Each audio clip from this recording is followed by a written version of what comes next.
Before I hand it off, I'm going to take the microphone here and ask you a question before we start off on the crowd.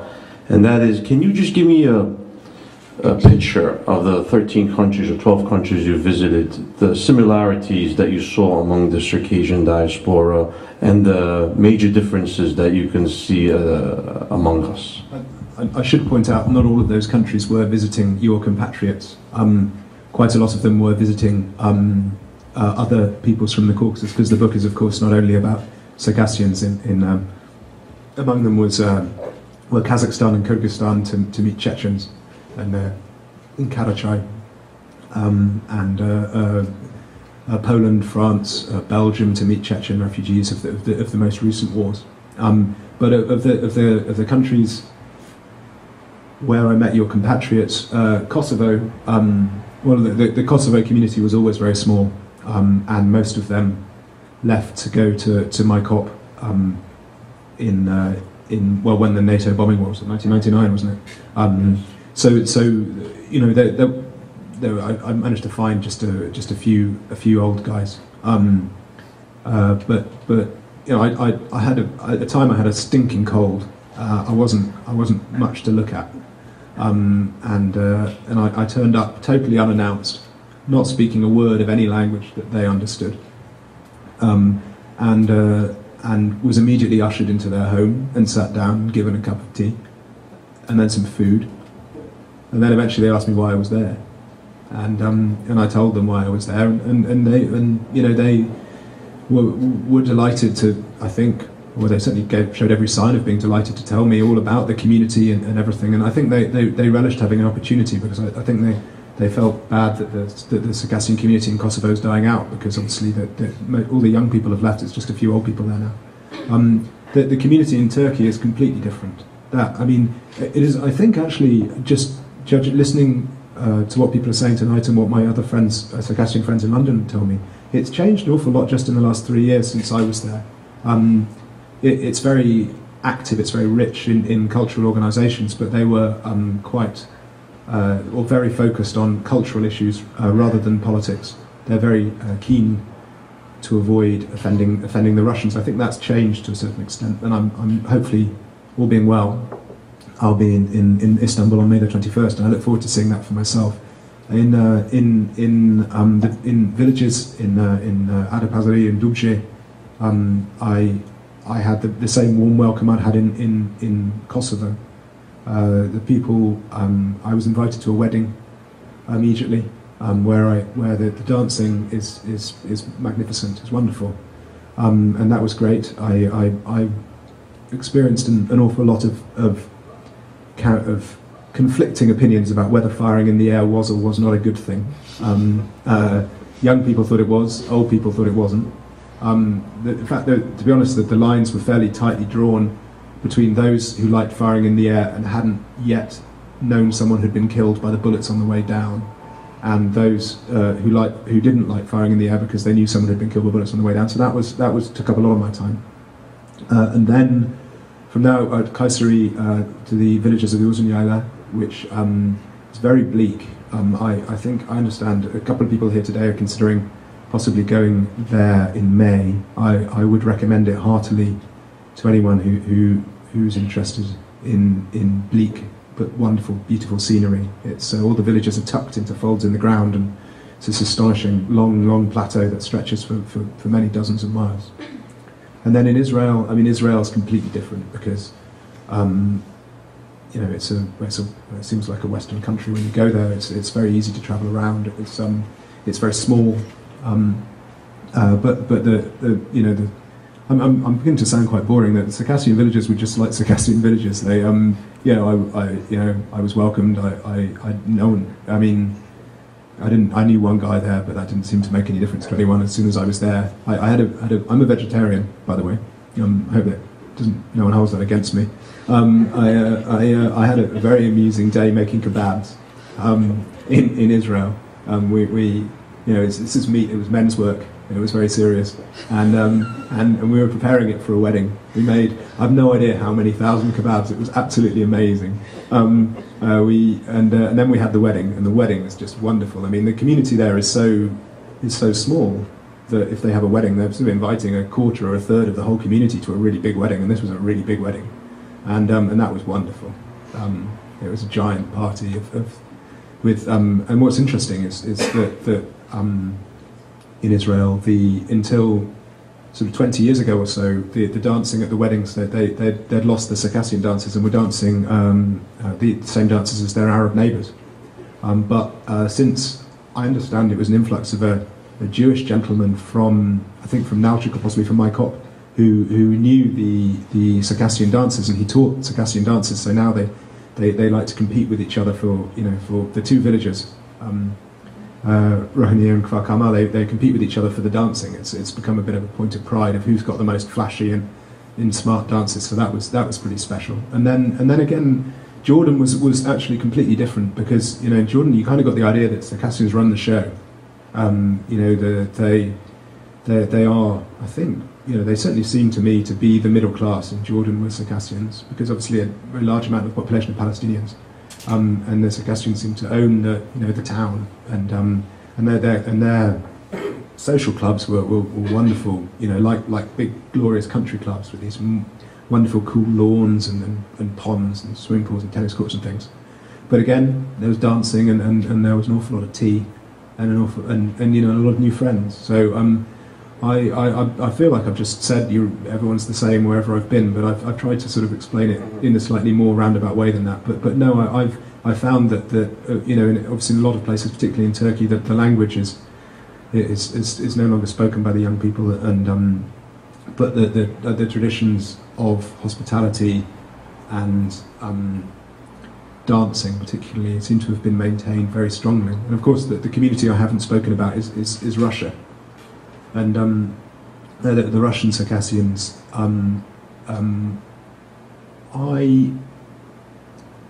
Russia is a difficult place to work, because you're never quite sure who you're speaking to,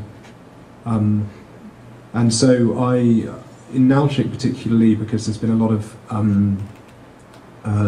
militant activity in and around there, you have to be careful. So to be honest, I wasn't able to work in this as freely or in the same way in Russia as I did in the other communities. I didn't feel able to just turn up somewhere knowing nobody and just say, hey, I'm here, let's hang out, because that wouldn't work. People are suspicious. So my contacts there have therefore been of necessity of a more sort of targeted nature. There's someone I want to talk to, and I'll go and talk to that person. But then it doesn't work in the same way. It doesn't lead from one person to another person to another person, because it's a very different environment. It's a very sort of stressful situation for local people. But I mean, from the experiences I've had, have not come about in the same way, but they've also been uniformly positive. I've never had a bad time with the Circassian. That's the moral of my story. We'll keep that record going then, Oliver. Please, any questions? Mr. Jagasi.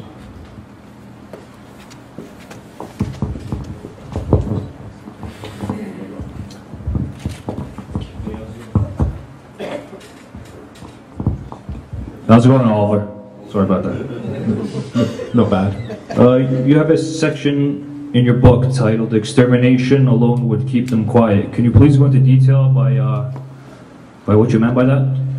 Well, that's a quote, as are actually all the names of the chapters in my book. I didn't intend to name the chapters, and the publisher asked me to, and so I went through and chose what I thought were the main, the sort of the most striking elements of every chapter.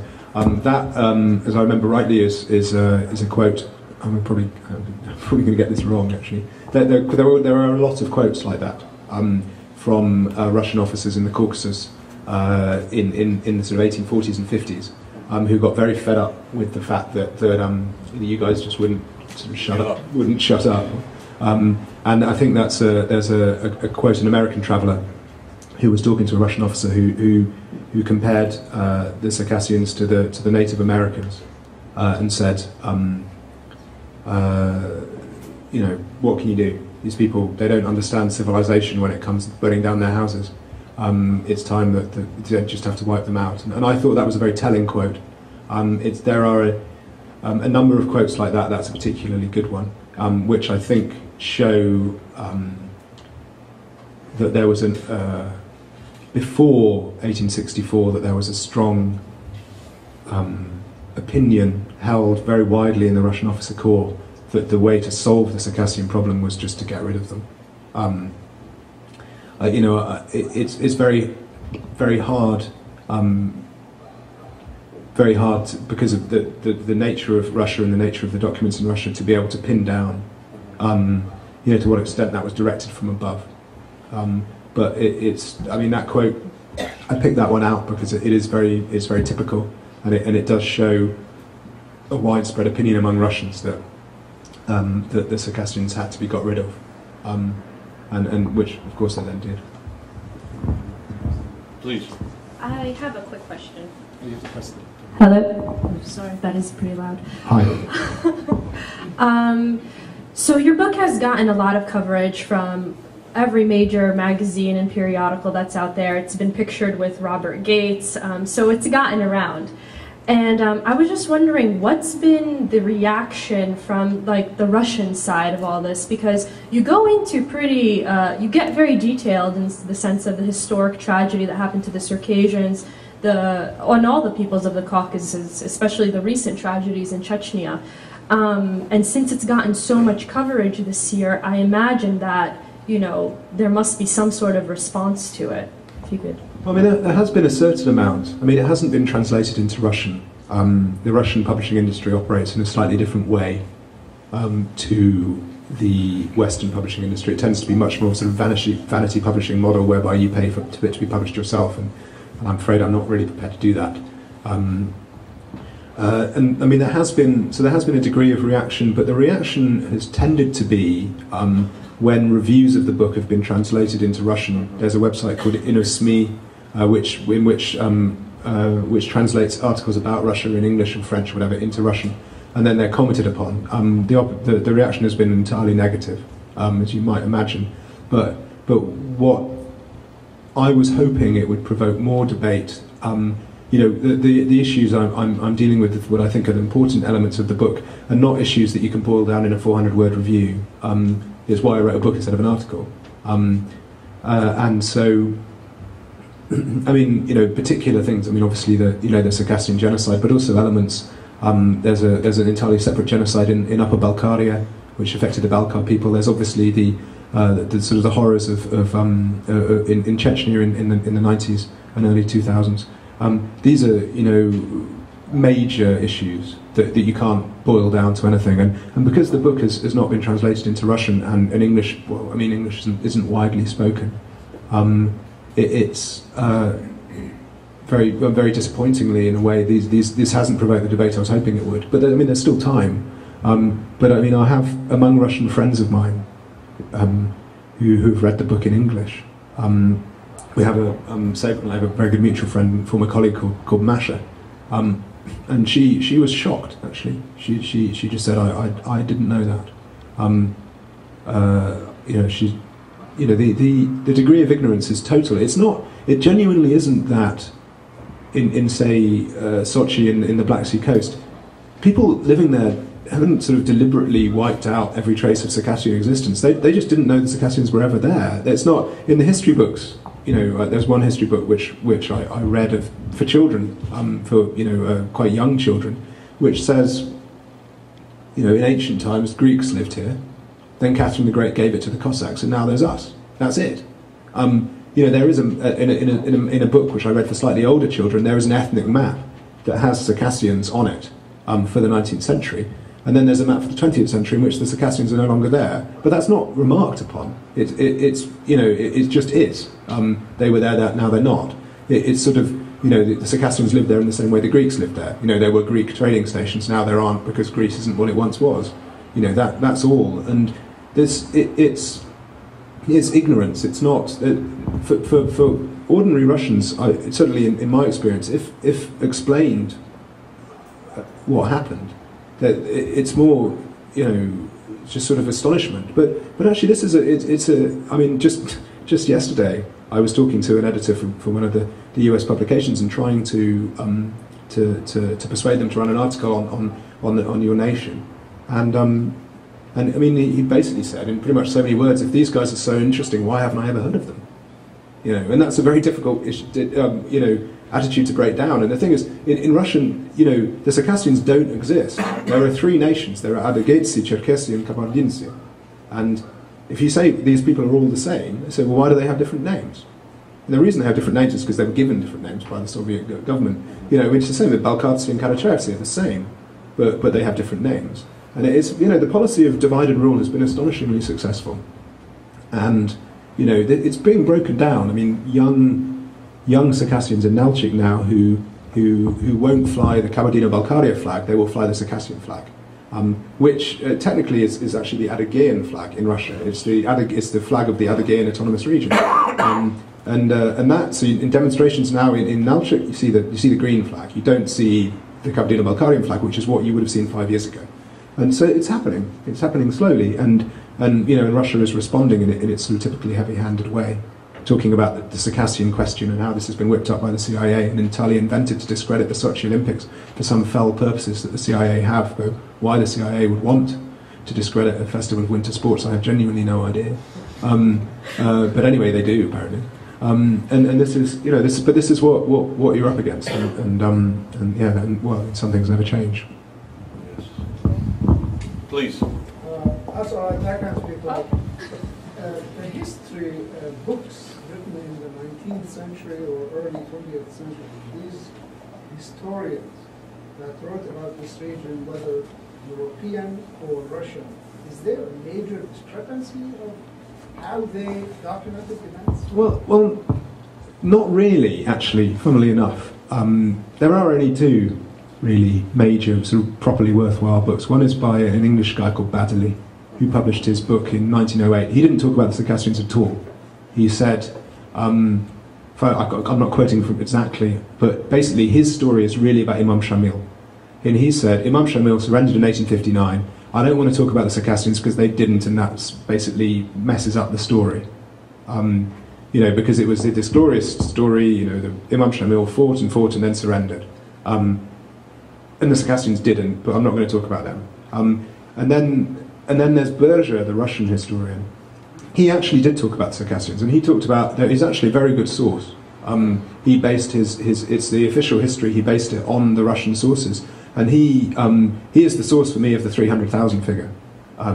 That's where that comes from. I don't know where he got it from, but that's where that comes from.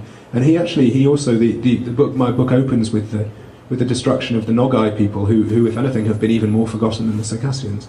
He talks about that very openly, because in those days it wasn't a bad thing.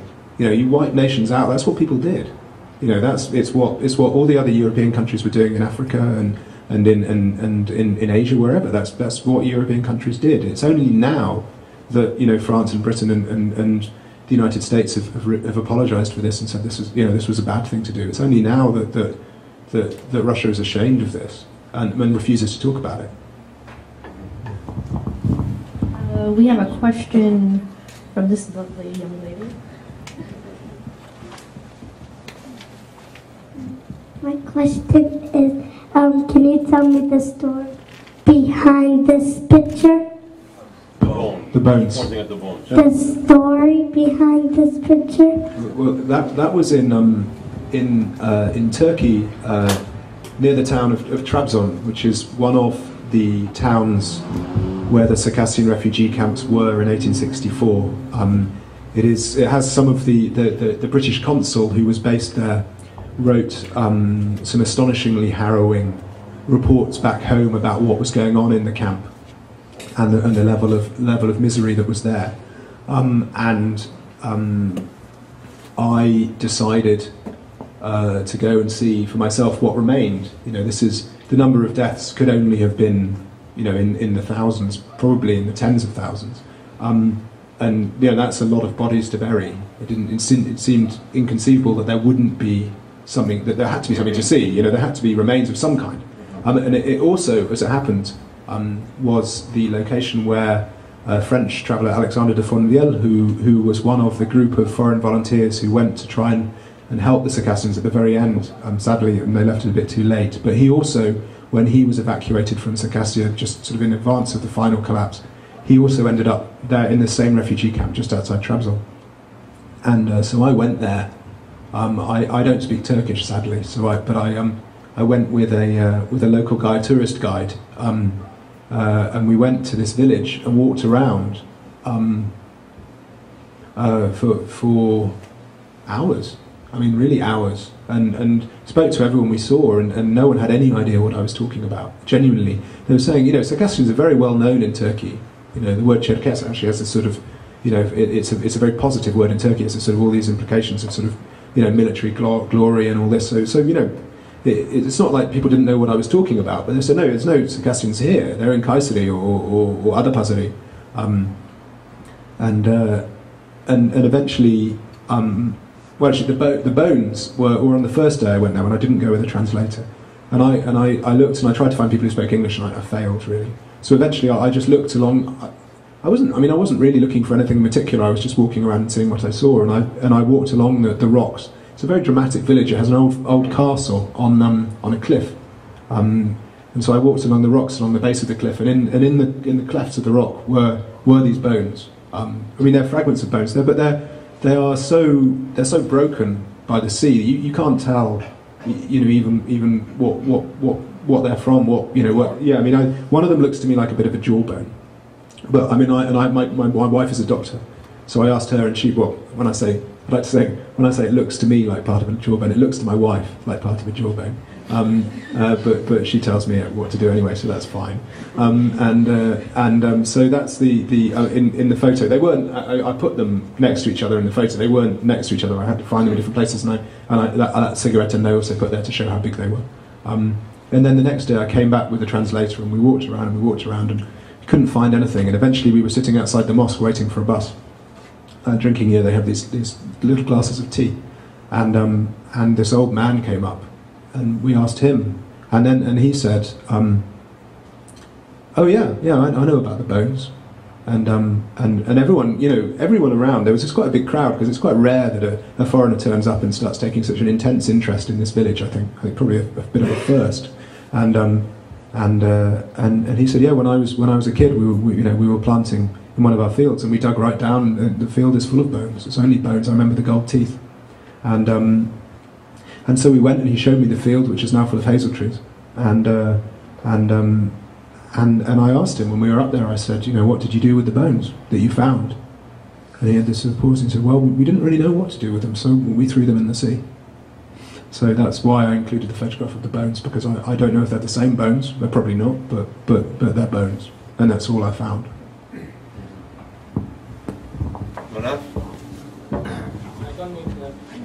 The book has a very attractive and interesting title. Can you share with us how you wind up choosing such title? Well, you probably all.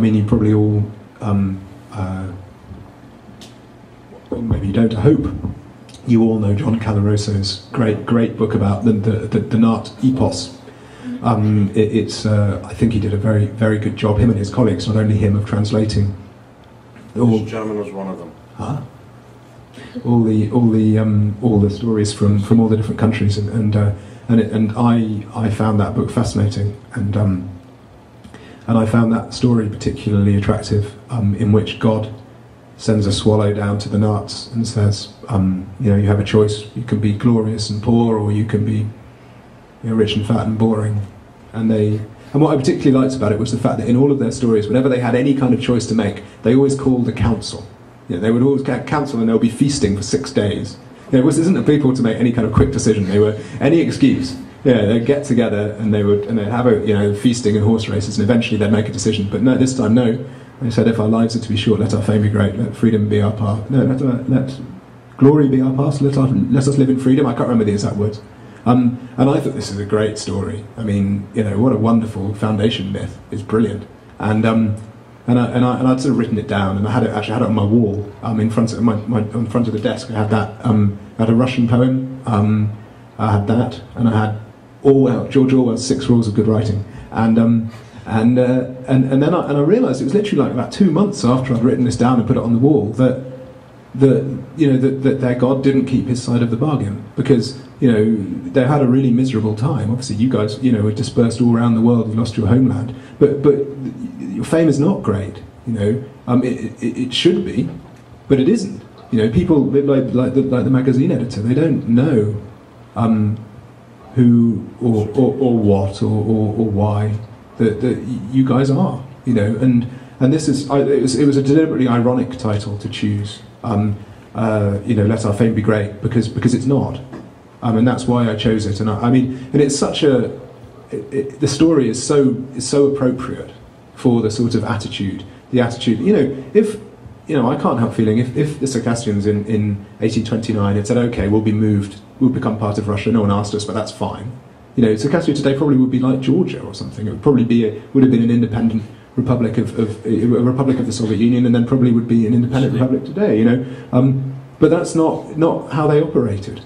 They weren't prepared to have someone say, you're Russian now, because no one asked them. It's like that wonderful story. When the general is talking to the Circassian leader, and the Russian general says, the Sultan gave you to the Tsar. You belong to the Tsar. And the Circassian leader says, oh, okay, yeah, I'll give you that bird. There you are, go and take it. Yeah, which is also, it was actually another one. If I could have worked that into a title, I might have used that instead. I'll give you that bird. That's, that's pretty funny. It's a good joke, especially to a general as well. What the nerve. Thank you. Thank you. Reda? Well, thanks for coming out here. Just two quick questions. The first one is, it's not your travels in the Caucasus area. What struck you the most as the most richest or the most attached to culture / tradition of the areas throughout Circassia? And if I could say, what struck you the least attached to culture or tradition? That's my first question. The second question was based upon one of your comments recently when you said that Russians, common Russians, do not have usually much knowledge about Circassians, and there's a lot of ignorance about that. What would be, given that we cross the barrier of language, what would be the best way for people like us in the West to kind of reach out and create that much of awareness? If the government is trying to suppress the cause of the Circassians, how can we educate the public? It's two very good questions. As for the first question, where the culture is most alive and where it isn't, it's actually very hard to answer, because the culture of 1864 has moved off in different directions. Circassians in Russia, in Kabardino-Balkaria particularly, would argue that what they have is the purest surviving form of the culture, and I suspect that Circassians in Israel would probably say the same thing, but they have a very different form of Circassianness. I'm sure there's a very good word in Circassian for Circassianness. They're very different to each other, but I think it's very hard to argue. We're often in Britain, we talk about how you Americans have mutilated our beautiful language. But actually, according to the professors, the way the Americans speak is actually considerably closer to the way Shakespeare spoke than how we speak. It's the Americans have actually kept it right, and we're the guys who've changed. Fall, we say autumn instead of fall, and we sneer at people who say fall, so Americans. But actually, fall, that's what Shakespeare said. That's the right word. Autumn's a French word. And this is the problem. I think that it's very hard to judge what is true and what isn't. In terms of the language, it's indisputable that the Israel and Kabardino-Balkaria, Karacharya-Cherkessia, that's where the language is strongest. And why that is very interesting. I suspect it's a function of the size of the community. I think where a community is very large, then it can survive. It is the dominant community, and where it's very small, it's not a threat to anybody. So in Israel, Israel was a very self-confident culture, and the Circassians were, very loyal citizens, and so that was fine. In Turkey, where Turkey obviously was trying to create a Turkish culture, sort of slightly not out of nothing, obviously, but trying to create a Turkish state, from a very sort of heterogeneous, Greeks and Circassians and Turks and Armenians and Kurds, obviously. that was a threat. Circassian language and culture was a threat to the Turkish state, and so that had to go. But that's not to say that the Circassians in Turkey, they're very proud, and the language has to a large extent gone. But actually, in terms of the dancing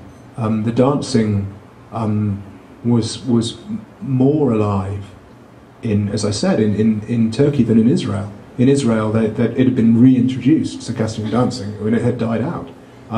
But in Turkey, everyone did Circassian dancing. It was amazing. Being explained, the intricacy of what was going on was fascinating. So it is very hard. Anyway, basically, to cut it short, it's very hard to say. As for what Circassians can do to increase the awareness of Russians of this, I think that's very difficult because Russia has, like all major European powers, has done a lot of really terrible things. I think Russia probably more than most, actually, just because of its size. And if you try to say to a Russian that Russia occupied Poland from 1945 to 1989, that is a very controversial viewpoint. In everywhere else in the world, if you say to a Russian that the Russian army, when it was moving through Eastern Europe in a way to defeating Nazi Germany, that anyone committed an atrocity, this is just accepted. It's just a fact. This isn't to say it was an astonishing achievement. It was, but it was probably the most barbarous campaign of any war ever, the Russian-German front. But that is a very controversial viewpoint. To say that in Russia, you will be, there'll be demonstrations against you. This is the problem. To say to Russians, they've already got to deal with the fact. They've already admitted having committed genocide against the Chechens, the Karachay, the Balkars, the Meshetian Turks, the Kalmyks, the Volga Germans, the Crimean Tatars, the Koreans. It's a lot to bear. And if you suddenly say to them, actually, not only all of those, but here's one more that you've never even heard of.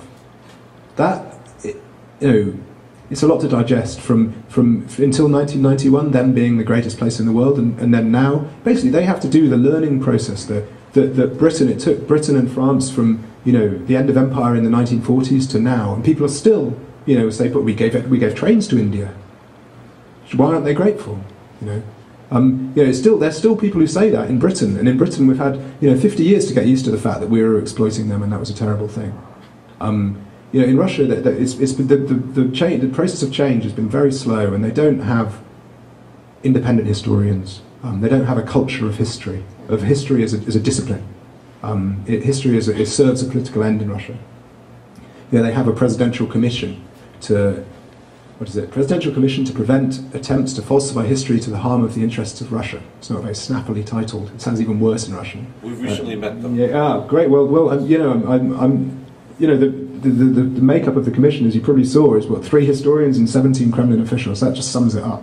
It's not about historians at all. It's about stopping the Ukrainians going on about how the fact that they killed 5 million Ukrainians, and stopping the Poles going on about the fact that they occupied them, and stopping the Georgians of all people, going on about, I don't even know what the Georgians accuse the Russians of, but whatever it is. Talking about the social. And above all, the new one is to stop you guys. So it's a long road. I think just keep talking about it. Eventually they'll have to listen. 2 more questions. We'll take Alan and Dalia. You basically visited every major diaspora community. Apart from Syria, sadly. How serious do you think that assimilation threat was to these communities, and how long do you think they will survive like this? It's a very interesting question. It does raise a very. Maybe you could talk about Jordanian, who gave her perspective of assimilation in your book. But the European, right? Yes, I have a very yes, a very good friend in Jordan, who I asked her if she would marry an Arab. She said, no way. And so, a European? Oh yeah, that'd be fine. That's assimilation right there. No, there's no assimilation going on really. But the problem, of course, is language. Once you lose the language, Circassians are in a difficult position because the other great diaspora communities, which I would say is the Jews and the Armenians, are distinguished by the fact that they have a unique religion. I mean, the Jews obviously have Judaism, and Armenians have their own kind of Christianity, which is unique to them. And that makes it possible to define a nation as something without a language, which, because obviously, most Armenians in France now, young Armenians don't speak Armenian. Armenians in Canada or America, young Armenians don't speak Armenian. But they still have the church. And even if they're not believers, the church is still crucial to their identity. I think you're in a difficult position because of that. And I've been thinking about this a lot. What if a nation doesn't have a religion or a language? What is it? It's a very interesting issue. Just philosophically speaking, I don't know. No, I don't think anyone does. But I think as long as a nation thinks it's a nation, it's a nation. And in that case, assimilation doesn't really matter. Provided people keep saying we're Circassian, then you are Circassian. I don't see what other definition there can be. So I think that the internet has been amazing in this. The way it's been allowed. Talking to Circassians in Israel when they were kids, the only contact they had of any kind with Circassians outside Israel was half an hour on Syrian radio a week. Now, they can go on Skype and talk to people on the other side of the world in their own language. It's amazing. And this is, it's given it maybe saved the nation, and it's just going to get better because these things will just get better. I think it's wonderful. Tools. Delia? And that one. Yes. Also, right. You want to comment on what he just said? It's a question related to this. Little correction. It was half an hour of Jordanian Circassian speaking. I'm very sorry. From your visits and readings about the North Caucasus in the last 20 years, now that the ideology of communism is gone and there is no more Soviet Union, and relocating of people from 60-70 years ago is gone, do you see more nationalistic view rising? And what, if ever, is the effect of Islamization of that region? That's a difficult one to answer. It varies considerably depending which part of the North Caucasus you're in. Islam, I think, has always, I don't think this is controversial to say, has always meant different things to the different nations. There's the Abkhaz, for example, quite a lot of whom are, actually, it's one of my favourite stories. I was doing a story about old Abkhaz people. They have a reputation for living a really long time. And I was talking to a 91-year-old, whether it was or not, I don't know. He said he was 91, and he looked very old. And he said, I asked him how long he thought he would live, and he said, "Oh, Allah knows." And his son turns to him and goes, "You're not a Muslim." The 91-year-old and his father and his son had only just found out he was a Muslim. That's very Abkhaz experience. They don't take religion very seriously, or anything really. They're wonderful. Chechens, obviously, and particularly Dagestanis, are completely different. For them, particularly for the Sufi brotherhoods, religion is what's kept them. It's what kept the nation alive in exile. It's what there are Chechen villages and Dagestani villages in Turkey today where they entirely speak Avar or Chechen. They've been there for over 100 years. They maintain everything is exactly how it was, and that's been controlled and maintained by the Sufi communities. So I'd say that the Circassians are probably maybe not quite as laid back as the Abkhaz, but certainly not as driven and as fixed as the Chechens and the Dagestanis. So Islamization is a difficult thing to describe because it tends to be connected to Salafi and Wahhabi Islam from Saudi Arabia. And Russia tends to use that as Wahhabi in Russia is a swear word. Wahhabi means terrorist. It's just a way of saying terrorist, and that is brought up a lot. But it's very hard to say. Ramzan Kadyrov, who runs Chechnya so well, he's built an enormous mosque which doesn't look like anything the Chechens have ever had. It looks like the Blue Mosque in the middle of Grozny. What's that about? Where's the Islamization coming from? The Chechens The Chechens aren't, they didn't have mosques like that ever. They didn't. They worshipped in houses. So it's a very multifaceted issue, and it's reflected on the Russian side, with in terms of a lot of increased nationalism on the Russian side. A lot of, in fact, the project I'm working on now is about Russians, ethnic Russians, and I've been spending a lot of time. Actually, I am, you'll be pleased to know, I am a signed up Russian neo-Nazi, because I was at a meeting of a neo-Nazi group the other day, and I was asked if I wanted to be an honorary member. And obviously I didn't want to be an honorary member, but I realised that in a room of Russian neo-Nazis saying that probably wasn't a very wise thing to do. So I have a membership card. And I thought, what kind of neo-Nazi is it group that gives a pinko Brit a membership of a Russian nationalist organisation? I mean, that's rubbish. Anyway, so you're talking to a neo-Nazi, and that is a big, sadly, is a really big problem in Russia. The extreme nationalism is the main. It is, if you say Putin is bad, the alternative is worse. He is to the left, or to the liberal side rather, of politics. When you meet these people, you think, Putin. I'd rather he stayed there. I saw what he did in Chechnya, and it was absolutely horrific. In every way. But what these guys would do would be worse.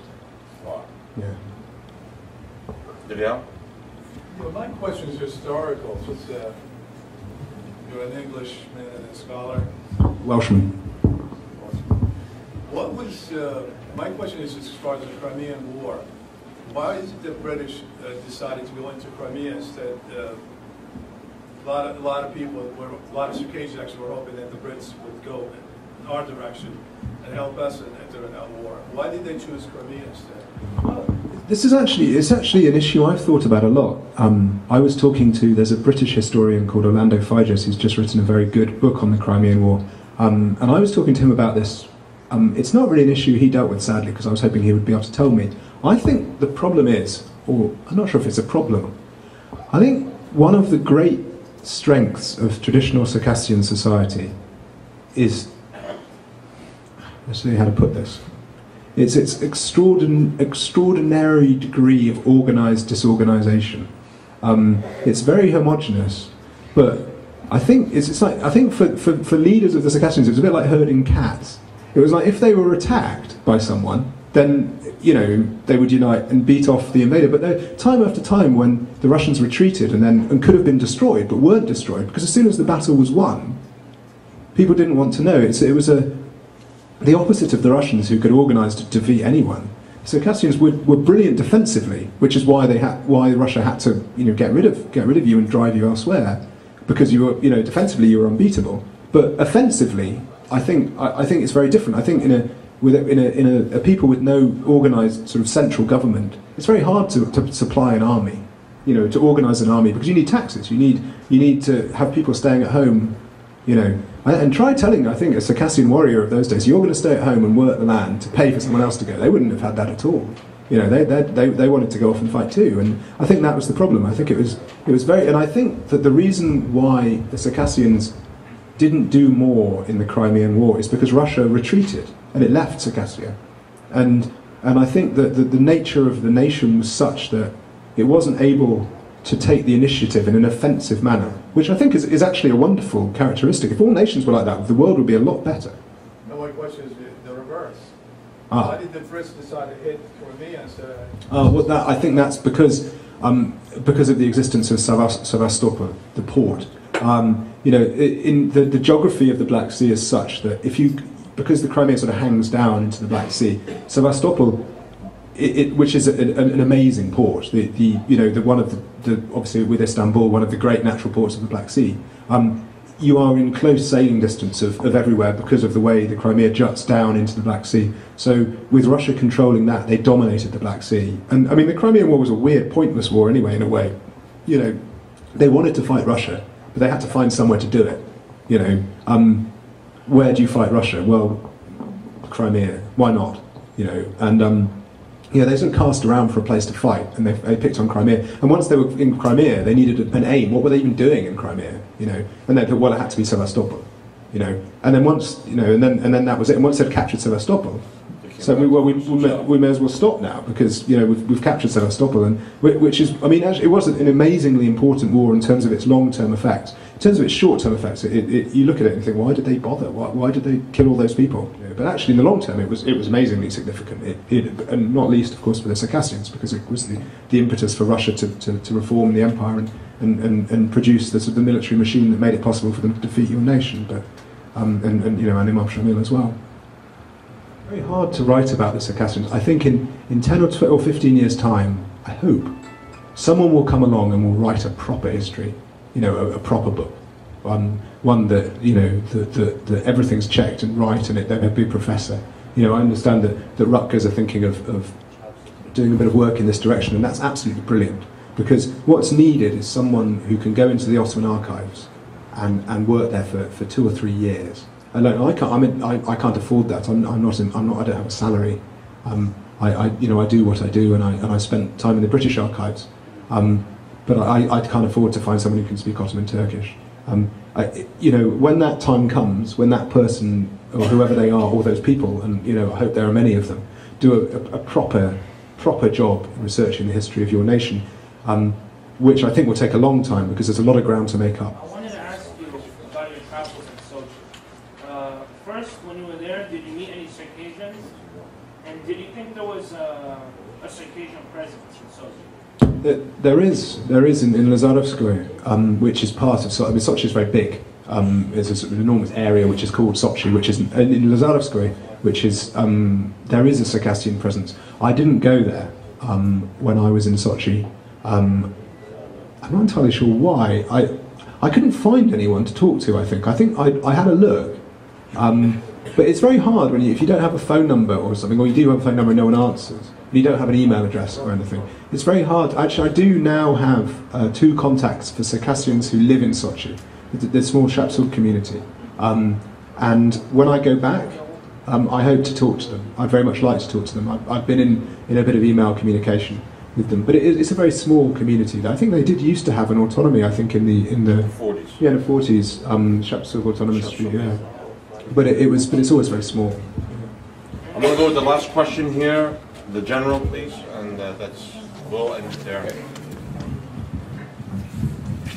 Thank you very much for enlightening us on your travels. I like travels myself, and I have been in your country, Wales, Llandudno, Llangefni, Holyhead, and all that, Valley, Arif Valley. And I noticed that the language of the Gaelic Welsh is somehow close to the Circassian language. What's your comment on that? Dwi'n rad bod chi'n hoffi iaith Cymraeg.